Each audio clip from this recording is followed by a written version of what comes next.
Estamos ya en el set principal de Radio y Televisión Antena 7 con nuestro primer invitado. Se trata del doctor Camilo Espinosa Pereira, quien es coordinador zonal del Ministerio de Educación. A propósito, la semana anterior estuvo en la capital de la República en permanentes reuniones de trabajo, de planificación, con la ministra, con el propósito de analizar y presentar ya el nuevo currículo por competencias. Sobre este tema, coordinador, buenos días, bienvenido. Queremos conocer cuáles son las 4 competencias del currículo priorizado del Ministerio de Educación. Buenos días, estimado José Luis, un gusto de estar en este medio de comunicación y un muy buenos días a toda la teleaudiencia de este importante noticiero. En efecto, el jueves 9 de noviembre, la señora ministra en el auditorio Emilio Uzcategui del Ministerio de Educación hizo la presentación del nuevo currículo nacional por competencias, que es uno de sus mayores legados que deja luego de estos 2 años y medio de gestión frente al Ministerio de Educación. Este es un currículo que se fundamenta en el desarrollo de competencias más allá del desarrollo de destrezas con criterio de desempeño, que es el currículo que estaba vigente, que es el currículo que comenzó en el 2010, tuvo su actualización y fortalecimiento en el año 2016 y que hoy ha sido reemplazado oficialmente ya por el nuevo currículo nacional por competencias. Hay unas 3 competencias básicas que finalmente se definen en este nuevo currículo. Son las competencias fundacionales, es decir, son los 3 pilares sobre los cuales se levanta toda la gestión curricular, y allí está definido el propósito de la educación, allí está definida inclusive la utopía de la educación, ¿no?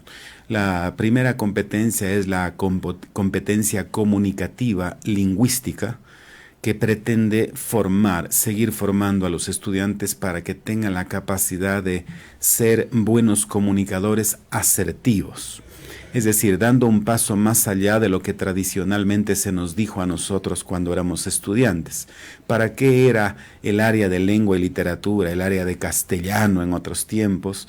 Era para enseñarnos a leer y escribir correctamente, a hablar correctamente.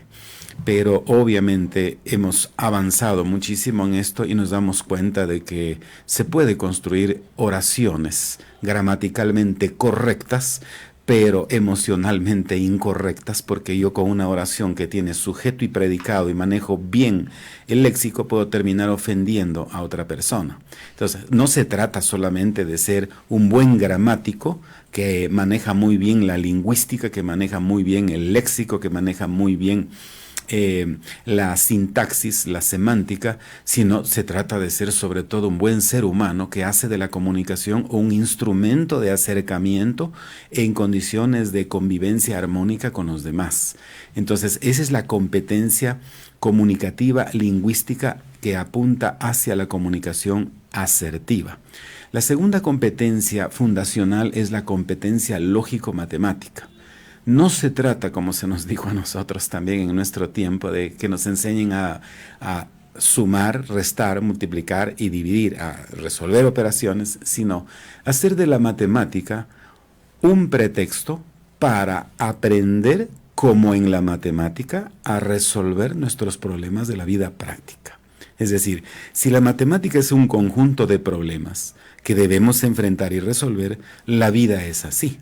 Entonces, la matemática nos tiene que desarrollar el pensamiento lógico, crítico y creativo para enfrentar los problemas y resolverlos con entereza, con inteligencia, aplicando la lógica de esa dicotomía de causa-efecto para la resolución de un problema. Si acometo la causa, elimino el efecto y he resuelto el problema.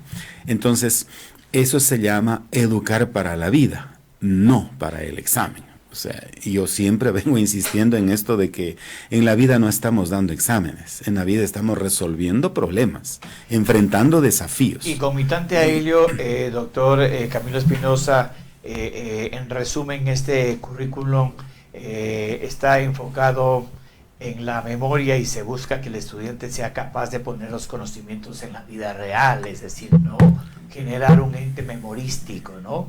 Como sucede, ¿no? Usted recuerda cuando éramos pequeños y en la escuela el profesor quería que le respondamos lo que él quería que le respondamos y no lo que realmente el estudiante en la vida real, como usted bien lo manifiesta, lo sincroniza, lo detecta, lo vive. No se trata de enseñarles a los estudiantes qué es lo que deben pensar, porque ahí va lo que acabas de decir tú. Repitan lo que yo les dije. Repítanme al pie de la letra lo que se les dictó en el cuaderno, porque lo contrario tienen baja nota. No. Eso es para una historia que no queremos volver a repetir. No se trata de que aprendan a pensar como yo pienso como maestro, sino que aprendan a pensar autónomamente, que aprendan a desarrollar su pensamiento lógico, crítico y creativo. Lógico en el sentido de que estructuren correctamente sus cadenas de razonamiento, de tal manera que no lancen palabras por lanzar y terminen cantinfleando. La Real Academia Española de la Lengua quiso rendirle un homenaje a Mario Moreno Cantinflas, que en una de sus películas famosas, ahí está el detalle, él hace realmente uso de una verborrea para imitar a aquellos que son maestros de la verborrea, en donde terminan hablando muchísimo sin decir absolutamente nada. Entonces, por eso la Real Academia acuñó el verbo cantinflear para dar a entender a una persona que habla mucho y no dice nada porque no estructura nada ni se le entiende lo que dice. Entonces, qué importante. Entonces, esto quiere decir, doctor Camilo, que los planteles no solo sean espacios donde se enseña materia, sino que un lugar donde se conviva consigo mismo y con los demás, dando de esta manera una importancia al trabajo en equipo, al respeto, a la tolerancia. Exacto. Y la tercera competencia fundacional, íbamos con la segunda, ¿no? Decíamos la primera, la competencia comunicativa lingüística, la segunda, la lógico-matemática, y la tercera es la socioemocional. Allí es cuando tú y yo entramos a sentirnos un poco más cómodos, porque allí es donde estamos formando al ser humano integral, total. No solamente queremos formar su cabeza, llenándola de conocimientos, no solamente queremos desarrollar sus destrezas y habilidades en sus manos para que sepa hacer las cosas, sino queremos formar el corazón, el alma, que sea un ser humano integral. Entonces allí es donde viene ese principio que Paulo Freire, con muchísima razón, nuestro crédito pedagógico de Brasil, dice: nadie educa a nadie, nadie se educa a sí mismo. Nos educamos todos por interacción social. Es decir, esta competencia socioemocional promueve un constructivismo social o un socioconstructivismo en donde el alumno no aprende de manera egoísta, individual, encerrado en sí mismo para obtener las mejores calificaciones, sino aprende en equipo, aprende en comunidad. Nutre a los demás con sus conocimientos y se nutre de los conocimientos de los demás, o sea, ese aprendizaje interactivo. Esas son las tres competencias básicas. Allí es donde se va a desarrollar los principios, los valores y las virtudes que hacen que la persona salga al encuentro de los demás para comunicarse con los demás asertivamente, para ayudar a resolver sus problemas y resolver sus propios problemas y para tener una convivencia armónica que es el ideal de la vida. Entonces, esa es la esencia del nuevo currículo nacional. Notarás que es un currículo muy pensado, muy repensando la educación, de tal manera que le sale al paso a otro tipo de tendencias en donde lo que importa es simplemente llenarse de conocimientos científicos. No, estamos ahora frente a un mundo tan desafiante, a un mundo que está muy impregnado de una cultura de violencia y de muerte. Tenemos mucha inseguridad, no solamente aquí. En este momento estamos con dos guerras regionales, ¿no? Entre Rusia y Ucrania y entre Israel y la Franja de Gaza. Entonces, esos son signos de que todavía no hemos evolucionado como humanidad. Seguimos todavía en ese primitivismo en donde prevalece la ley del más fuerte, donde todavía tenemos ese comportamiento propio de la vida primitiva. Entonces, eso significa que nos hace falta y nos sigue haciendo falta educarnos en principios, valores y virtudes, y esa es una posición muy importante que yo la celebro del ministerio, y en ese sentido, la corporación Mesa Nacional de Educación en Valores, a la cual me honro en pertenecer, donde están integrando la ex ministro de Educación, ex viceministros, personajes de la UNESCO, de la UNICEF, rectores de universidades, gente muy apasionada por la educación. Hemos dado esos aportes también para que el ministerio vaya recogiendo esas iniciativas, y que bueno, ha tenido oídos atentos, ha tenido una mirada amplia para ir recogiendo eso, y el nuevo currículo responde a esas expectativas. ¿Qué se viene de aquí para adelante, José Luis? Esa era la siguiente pregunta. Al nuevo gobierno, al gobierno del señor presidente Daniel Noboa Asín, le corresponde el gran desafío de implementar el nuevo currículo. Y la implementación curricular comienza primero por la capacitación del Magisterio Nacional. Podemos tener un hermoso currículo en edición de lujo, que tiene las cosas más hermosas que se pudieron haber concebido. Pero si eso no pasa por la mente y el corazón de los maestros, jamás entrará al aula escolar, y nos quedamos solamente con las buenas intenciones. Entonces, este año y medio del nuevo gobierno debe ser dedicado a una campaña agresiva de capacitación del Magisterio Nacional, para que primero conozca el currículo, lo valore desde el conocimiento, lo acepte desde la valoración, y finalmente se empodere y lo lleve al aula ya como un instrumento básico de enseñanza-aprendizaje. Dentro de este nuevo currículo, coordinador, ¿habrán competencias transversalizadas que de una u otra manera se fundamenten a investigaciones? Sí, obviamente estamos hablando allí de competencias integrales, y tenemos las competencias... Por ejemplo, hablaríamos entonces de una ciudadanía mundial, conciencia cultural, todo lo que tenga que ver con algún momento, decíamos, aprender a emprender, que es uno de los competencias complementarias básicas que requiere desde el aula el estudiante.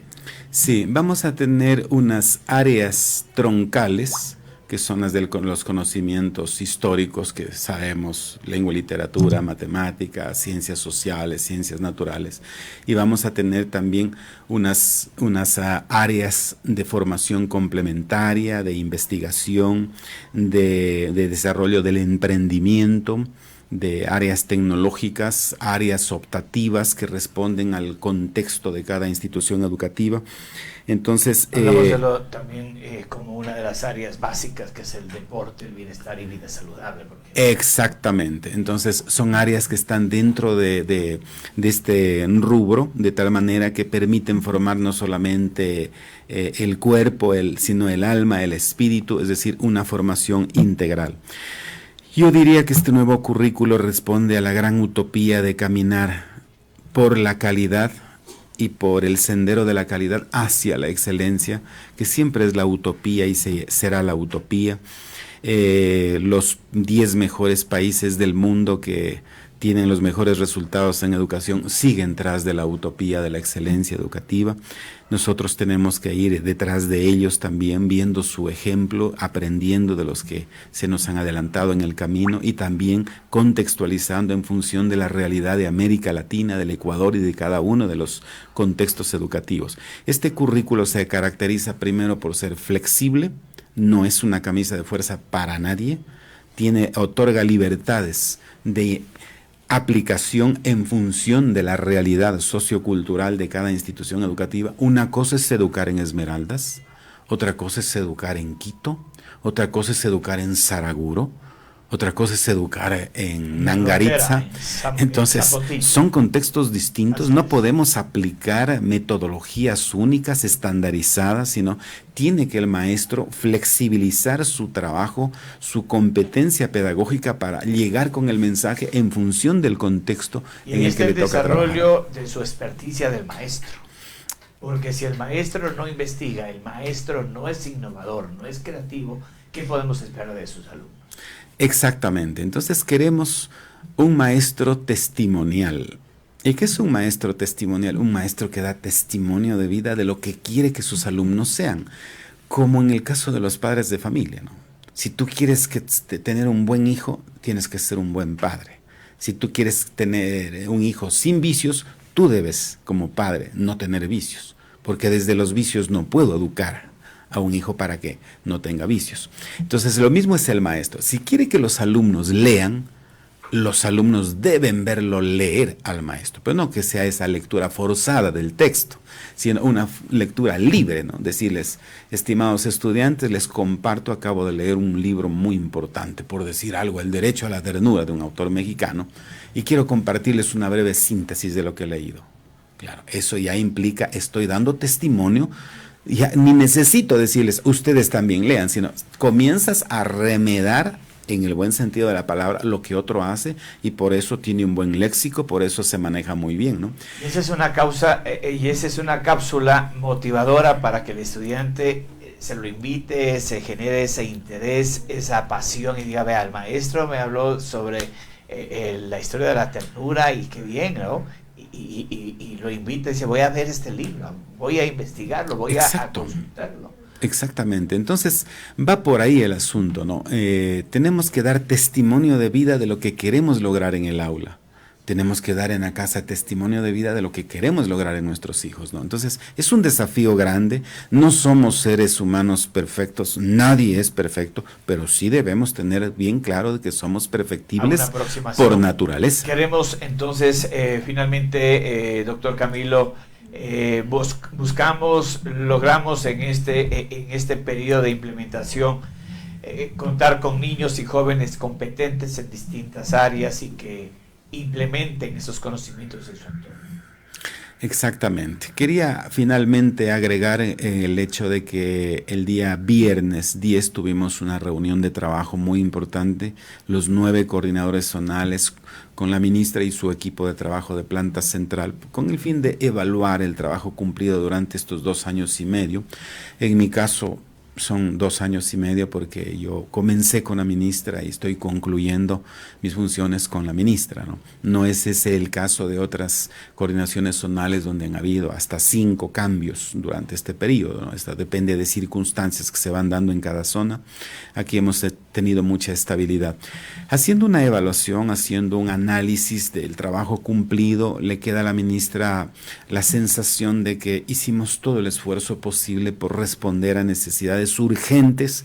Recibimos una infraestructura educativa muy deteriorada por 2 años de abandono por la pandemia y también por las estaciones invernales, y la dejamos en bastante proceso de recuperación. No podemos atender todas las instituciones porque son muchas, son 12.500 a nivel nacional y yo tengo 1.700 instituciones fiscales a nivel zonal, entonces no puedo yo decir este momento dejo atendidas las 1.700, no, eso es imposible, eso implicaría tener un presupuesto de un mínimo unos $100 millones. Yo he manejado hasta aquí $12 millones en los 2 años, ¿no? Este es el gobierno que más le ha apostado a la educación. Guillermo Lasso deja como legado una inversión muy fuerte en educación y la hemos sabido aprovechar. Estamos a todo entregar obras, José Luis, y seguimos haciéndolo, y hasta el último día en que estemos en estas funciones vamos a responder por nuestro trabajo. La ministra nos ha dado disposiciones claras en el sentido de que no abandonemos nuestras oficinas hasta que no llegue la nueva autoridad para hacer como corresponde, como Ministerio de Educación. Una transición correcta. Un proceso de transición correcta donde le entregamos el despacho, le entregamos el informe de labores para que quede debidamente inteligenciada la nueva autoridad de por dónde debe comenzar y qué debe continuar haciendo. Entonces, eso es muy importante. Bien, doctor Camilo, siempre este medio de comunicación abierto a su persona, y luego de que termine sus funciones usted va a retomar su espacio que siempre lo ha tenido aquí en su noticiero Enfoque, con su análisis, sus comentarios, que, claro, por supuesto tenemos que seguir siendo siempre, yo siempre digo, una ciudadanía activa. Así es, muchísimas gracias, José Luis. Yo más bien quiero, al término de mi periodo de trabajo, ofrecerte disculpas. Me has invitado tantas veces aquí al medio y no he podido venir. No es que no he querido, tú lo sabes muy bien, no he podido por la agenda. Atender Zamora, Loja y el Oro y lo comprender. Es muy complicado. Me has invitado a tantos eventos de la Fundación CAGE, eventos importantísimos que marcan un nuevo rumbo ciudadano. Y no he podido estar, he tenido que enviar delegados. Y ofrezco disculpas públicas como te mereces porque me hubiera gustado estar en estos eventos. Soy parte de estos sueños que tú tienes, siempre los hemos conversado, los hemos compartido, pero acá el trabajo nos ha absorbido muchísimo. En todo caso, estamos siempre a la orden, siempre dispuestos desde el lugar en que nos encontremos a seguir aportando para una formación ciudadana integral. Muchas gracias. El doctor Camilo Espinosa Pereira, coordinador zonal de educación, se refería sobre el nuevo currículum del Ministerio de Educación. Ahora, como bien lo manifestó, le corresponde al nuevo gobierno de Daniel Noboa y a las nuevas autoridades zonales de educación asumir ese gran reto, y desde la ciudadanía vamos a ser vigilantes de que esto se cumpla, ¿no? Teniendo ya un currículum, tenemos que capacitar para su implementación y aspiramos que en el nuevo año académico 24-25 esto ya se implemente. Muchas gracias, doctor.